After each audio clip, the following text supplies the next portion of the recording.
Hey everyone, Eric Watson here, freelance writer, player of games, writer of words, recorder of videos, and tabletop role-playing aficionado. Welcome to another DM's Guild review, my written and video review series. We take a look at the adventures and supplemental material at the Dungeon Masters Guild website. This video will be reviewing the faction guidebook, Darkhold, Secrets of the Zhentarim, designed by Justice, Arman, MT Black, Anthony, Joyce, Celeste, Conowitch, Jeremy, Forbing, Sadie, Lowry, Noah, Grand, Ed, Greenwood, Brittney, Hay, Gabriel, Hicks, Laura, Hirsbrunner, Amber, Litke, Jessica, Marcrum, and Kienna Shaw, or Dungeons & Dragons 5th edition. A review copy has been provided for the purposes of this review. If you enjoy my videos, consider using my affiliate links for your online shopping and supporting me via patreon.com/RogueWatson. Shoutouts to Platinum patrons: Joe, Will, Tiny Dancer, Manuel, Wizard, Princess, Christopher, Star, Loverly, Thomas, Ian, Captain Mike, Jeremy, Adam, and Leroy. And gold patrons: RPG, Papercrafts, Charming Grenade, Pretty Boy, and Yuma, Marcos, Did, Vicente, Gilberto, Dead Lizard, Lounge, Sam, Ross, Limpy Spuds, Jerome, Fatboy, 619, Scalini, Nick, Farty, McButterpants, Blood, Angel, Veronis, and the Fireworks Factory. Thank you all very much for your support. I just listed a who's who of amazing DM's Guild creators, also with art design by Gordon McAlpin and amazing, beautiful maps of the Sunset Vale and the Darkhold, which is the Zhentarim lair, by Marco Bernadini. You don't need me to tell you this is an amazing product, but I'm going to anyway. But it is an amazing product. This is a comprehensive guidebook on, and I'm probably not the only one that thinks, the most interesting of the base factions from 5th edition. Now, I don't do a good job of using the Harpers, the Order of the Gauntlet, Lord's Alliance, Emerald Enclave. I don't do a whole good job of utilizing all those factions, and I don't think Wizards of the Coast necessarily did a good job of even explaining or detailing those factions. But the Zhentarim, there's something about an organized crime family that is so recognizable and so relatable and so fun to put in any adventure, and including to have characters that are with ties to the Zhentarim. And you can do either, the obvious, like they secretly work for the Zhentarim, they're part of the Black Network, or maybe they work against them. Maybe there's some kind of vendetta there, or maybe they've been blackmailed by them. There's so many cool hooks and things you can use, and of course, their agents are everywhere, and they're all clandestine, and they're a bunch of thieves, that they could also be wizards, and they're evil in that evil is inherently selfish. And there's a whole chapter, by the way, on how to run evil characters and evil campaigns, which is pretty smart, and frankly could be its own separate DM's Guild product, because I think a lot of people don't know how to run a evil aligned campaign or evil aligned characters, because that doesn't mean you're chaotic stupid, you just want to murder everything all the time. A lot of times evil just means you're in it for yourself, and sometimes those goals might align with the rest of the party or other people that happen to be good aligned, but in general you're trying to amass more, wealth, power, and influence, which are the big pillars of the Zhentarim. You will be treated to a professional layout and design. It is expertly edited, well put together to where a lot of the information is up front. The chapters are well organized, so you know exactly what you're going to get everywhere. We get a history of the Zhentarim, including what amounts to a fairly comprehensive history of the Forgotten Realms in general, in Chapter 2. Chapter 1 includes the new character options. We get 3 new Zhentarim-based subclasses, which are all thematically tied in there. I'll go over those in a second.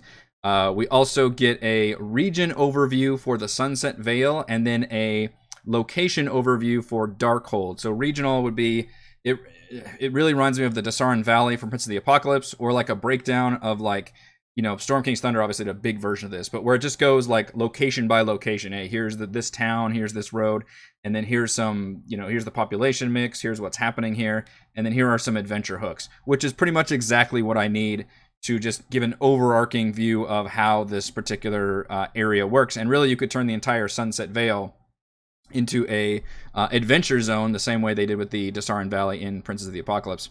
And then Chapter 4 does a more room-by-room breakdown and history of the Darkhold, which actually is a really crazy cool history for what could be an overarching campaign, or at least a subset section of your campaign to handle really going after the Zhentarim themselves at their lair. And then Chapter 5 is the entire chapter on just running evil-aligned characters and campaigns, which is a smart thing to include here, because we're talking about Zhentarim from both using them as a villainous antagonist faction, but also as if players wanted to be joining the Zhentarim, and because that is in the player's handbook as one of the factions you could join. Criminal is one of the backgrounds, so it kind of expands on all those options, while also suggesting to folks, hey, and to DM specifically, how do you handle when a player wants to play a evil aligned person, and how that kind of meshes with the rest of the party. And then chapter 6 and 7 is NPC stat blocks, magic items, and spells. So we're going to go over as much as I can in a reasonable amount of time, which is one of my favorite products of the year by far. So character options. We get 3 new subclasses, which is a pretty popular way of providing new content for characters, because why create new classes when you can just kind of squeeze it into there to existing classes. In this case, it is for clerics, rogues, and sorcerers. Out of the 3, they all do a good job of thematically tying themselves to Zhentarim in different ways. So, for example, the cleric is about cruelty. You are, I believe, a follower. Let's see, is it Bane or Cyric? Cyric for the cleric. Bane is a big proponent of the Zhentarim also. But like your channel divinity is like a debuff. Actually, it's an interesting debuff. You reduce a opponent to only being able to attack once instead of using their multi-attack feature. And you summon a bunch of just painful debuffing things. There's a Black Sun ability you get later on that's just got all these debilitating effects on it. And then the sorcerer is about duplicity, is what I wrote down in my notes. And it's not quite as interesting. You can make a deception check to try to gain advantage, and then you get free. You can gain the subtle spell meta magic for free. You gain, if you have advantage on opponents by using your level 1 ability, then at 6th level you can use 1 less sorcery point. It all makes sense. It's just not terribly exciting. The rogue, however, is not only thematic, but also offers a really cool new mechanic using the existing mechanic, which is the spell thief. You can, as it says on the tin, steal spells. And that's right off the bat at 3rd level. By spending some of your sneak attack dice, which is a really clever way of using it, you can steal an opponent's spell. They just have to have it memorized on their list, or in the case of like a monster that has those innate spells, they just have to have uses of it left. And then you gain that spell. The math comes out to, I believe, you have to spend a number of hit dice, and then you get that spell level equal to half the number of, sorry, not hit dice, sneak attack dice, depending on how many that you spend. And then later on as an action, you can cast it. And then when you level up later on, you can actually cast the spell as part of the attack. Just a really neat idea that, of course, makes it thematically tied to thievery. So it's not all of them are very exciting or interesting. I think the thief is obviously way better than the other 2, but they do all thematically fit if you want to make a Zhentarim type character. So chapter 2 was a lot of news to me as somebody who's not big on the not well versed in the Forgotten Realms lore or history. And yes, Ed Greenwood is listed in the credits, so you can rest assured this seems to be all verified and correct in terms of the Forgotten Realms history. It goes through everything. It goes through the Time of Troubles, it goes through the Spell Plague. It talks about the founding of the Zhentarim, the creation of the Darkhold, although that's probably later in the Darkhold chapter. One of the leaders, Manshun, is a wizard who cloned himself like over a dozen times. So even though he's dead, there's all these different Manshun clones that have appeared, and they all have they've been involved in different. One of them became like a vampire, and one of them led like this area, and they all became involved in different ways. And it's kind of like a weird Highlander rule where they all, if they get close to each other, they have to fight and kill each other because they're only the one true Manshun. Really crazy idea, and the fact that there's this history of this dark wizardry that eventually gives way into basically a more economic, militant, organized mind style. So it originally started out like an evil version of the Arcane Brotherhood, and then evolved into what we know as today, which is more of an organized kind of corporate criminal syndicate. And it is led by what turns out to be an undead warrior who has retained his own sense of self and got involved with some dark attacks, but managed to retain himself, and he is now the Paraghost, which is a really cool looking villain. All of the NPCs are listed at the very end of the chapter. We get new rules for Renown. There he goes, Paraghost.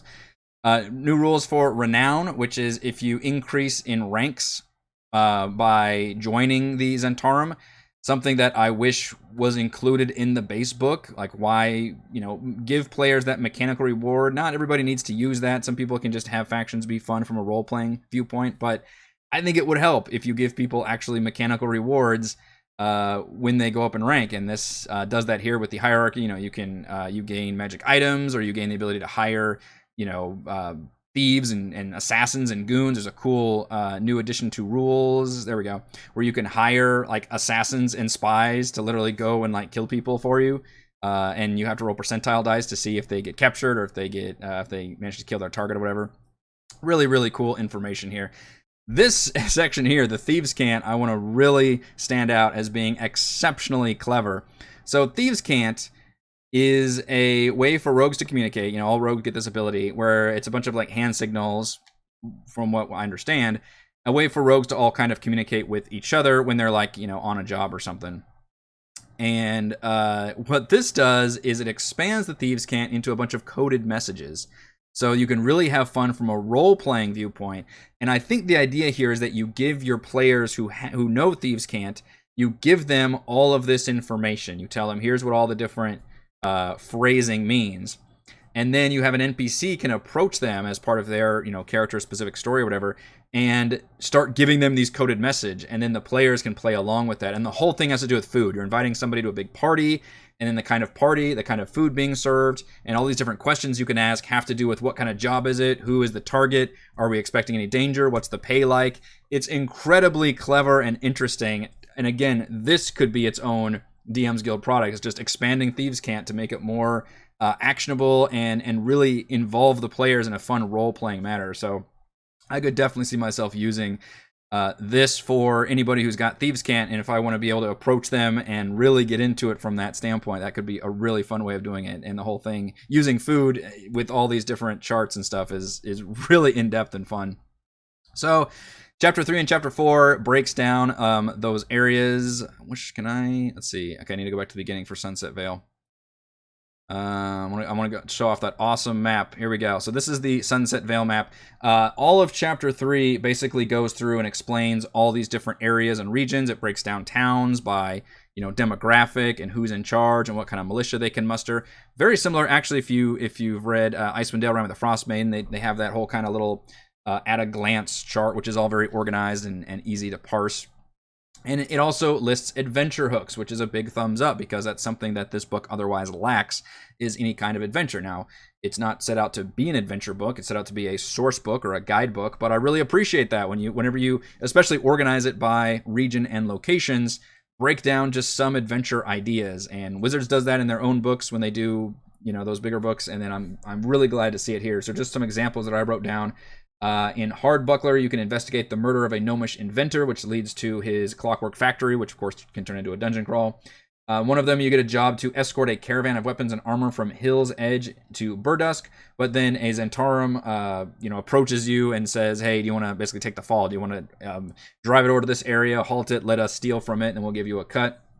Another one is you can uncover a rising cult of the dragon in Holthavar, and if you notice, the Sunset Vale region, I don't think we've seen it since the Rise of Dragons storyline, because the Well of Dragons, which I believe is where that big climax occurs at the end of Tyranny of Dragons, is located in the Sunset Mountains. So a lot of the things you can do here, and because the Forgotten Realms takes place in a, I believe it's supposed to be chronological, so like Tyranny of Dragons has already happened if you're, you know, sort of following along with the story.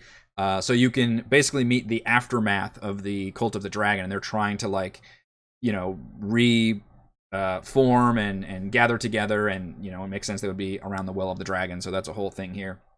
Just a lot of really cool ideas that breaks apart that whole chapter. All right, now we can skip ahead to Chapter 4, because I believe the Darkhold picture was there for Chapter 4. There we go. The Darkhold Castle, another awesome map by Marco.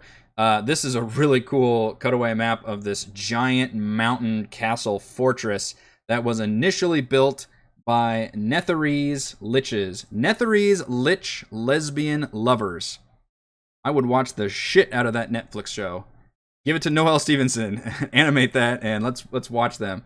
Really crazy cool backstory. I thought this one was actually way more interesting than the Zhentarim ones themselves, in terms of this these liches throughout their career as lichdom. One of them gets destroyed and killed, although the other one can kind of reform her phylactery and houses her in this giant tomb until she can reform. And then she brings in a bunch of giants to be, you know, the custodians and the guards, but then the giants kind of run amok and she loses control, and they end up having a bloody civil war. And then finally other people move in, And then the first Lich lover wakes up. This is a really cool story. I'm trying to paraphrase it. Wakes up, and of course she immediately kills everybody and reigns over this whole, mountain fortress. And it looks like a fucking awesome dungeon fortress too. For centuries until the Zhentarim show up and manage to defeat her. Although her phylactery and the other Lich's phylactery are both MIA. They're still out there, which is interesting. And hers is actually still layered in here in a very hidden tomb. You can see it's actually right there in the middle, the inverted pyramid.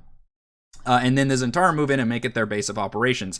And it's a whole fortress on top where it's all crawling with Zhentarim. And then beneath, it really starts getting to be a standard dungeon crawl, complete with a giant beholder layer, because beholders work very well with the Zhentarim. There's a symbiotic relationship there between beholders and the Zhentarim network. So it's a really cool dungeon with a really cool history. You can use it as a dungeon. You could use it as just a villainous lair. Or you could use it as even the player's place where they can stay if they're all Zhentarim. There's just a lot of different things you can do here. And this is just, the map works so well, but also this information, the history, all of that is just such cool information. It's all very well organized and well written.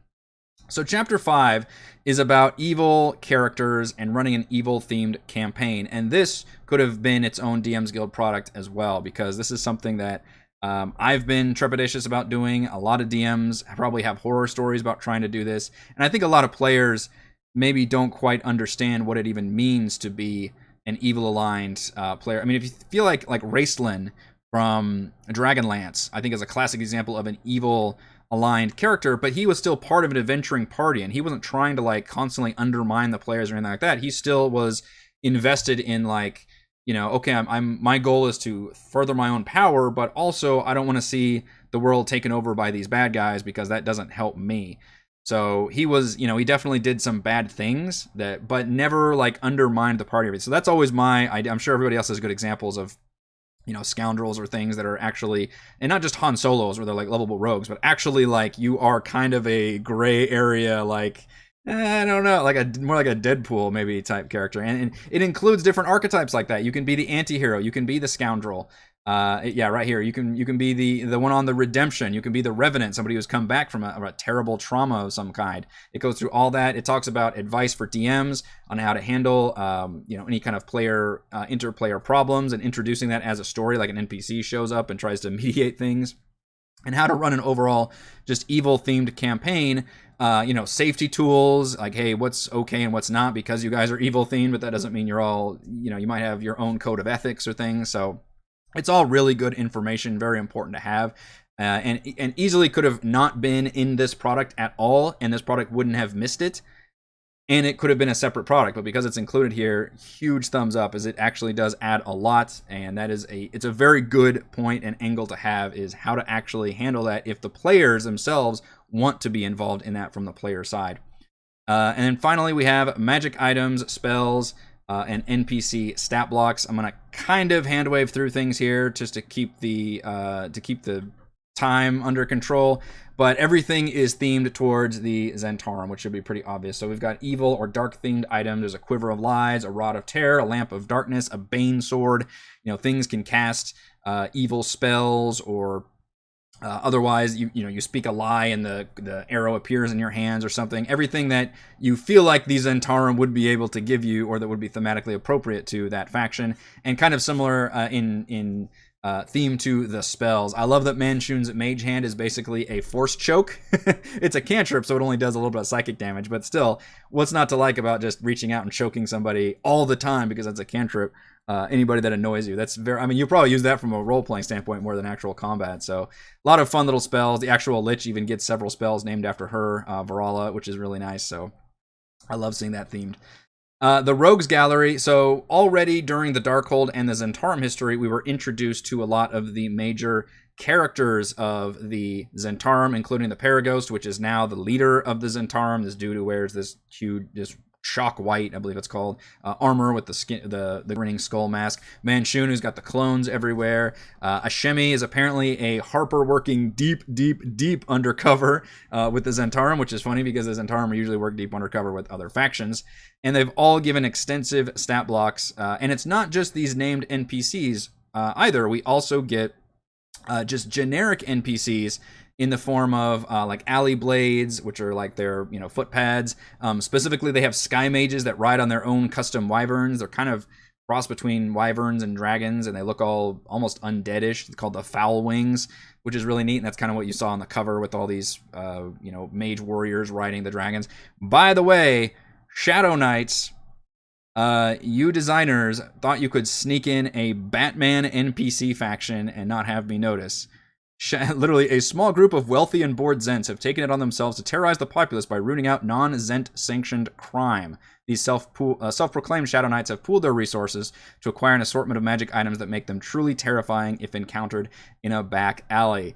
Literally, it's Batman as an NPC faction. If Batman worked for a criminal syndicate and shut down anything that wasn't in his organization, and they have pretty impressive stat blocks that's all based on carrying a shit ton of gadgets and weapons, which is Batman. That's what this is. What a really fun idea for a character. I almost feel like this should have been I would turn this into a named NPC and make it maybe a figure that harasses the players versus a bunch of people. But I think as a higher NPC minion, because they're all CR3, that's a really fun idea. They just have all kinds of magic weapons. Now, of course, the part that makes me super nervous is as soon as this guy gets defeated, your players have access to all of these magic weapons all of a sudden. That could be really fun, but that's a lot to throw at your players, even if they're all low-level magic items. So just an incredible resource.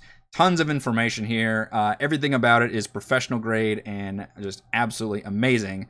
Let's go over my pros and cons for Darkhold, Secrets of the Zhentarim. Pros: extensive history of the Zhentarim, its key leaders and NPCs, and a full room-by-room breakdown of its headquarters, the Darkhold. There is all the information you could ever want about the Zhentarim, which is what I would expect from a 100+ page source book that's all about the Zhentarim. Pros: new rules for Zhentarim renown and contracting services, such as hiring assassins. So it's not just story stuff, there's actually mechanical stuff too. You can reward your players with renown and give them access to being able to hire assassins and spies, which is really nice, even if your players aren't necessarily part of the Zhentarim. Maybe they just want to use those services for a fee. Zhentarims do run legitimate businesses, after all. Pro: 3 new subclasses thematically tied to the criminal organization. I wasn't a huge fan of all 3 of them, mainly just the thief, but it does... For me, it's big points, the fact that they're all very thematically tied to the Zhentarim. Pro: expands Thieves' Cant into an entire system of coded messages using that whole food conversation, the celebration. What a clever idea, honestly. Like, I never even thought about doing that with Thieves' Cant. It's a really, really neat idea, and it works really well from what I can tell. Pros: adventure in the Sunset Vale region with detailed maps, locations, and adventure hooks. Pro: helpful advice, tips, and suggestions for handling evil PCs and running an evil-aligned campaign. Again, that could be a whole separate product in of itself. And pro: over 20 magic items and a dozen spells perfectly themed for Zhentarim and other nefarious wielders. Holy crap, there is so much in this book. Cons: did you ever hear me say a single bad thing about this book? Because I couldn't find one. It's really, really incredible. Pretty much gets my highest praise. Probably my favorite product of this year so far. It's only April at the time of this review, but this was obviously released last year because it takes me that long to review something due to the backlog, but easily one of my favorite products I have reviewed this year. Final verdict: whether running an evil-themed campaign, using the Zhentarim as a villainous faction, or just brushing up on your history of the Forgotten Realms, Darkhold, Secrets of the Zhentarim spills all the juicy details of Faerun's most notorious organized crime syndicate. Thank you to everyone for watching this video review. You can see my written review at roguewatson.com. You can support me at patreon.com/roguewatson. You can follow our own D&D adventures here on my YouTube channel. Thank you.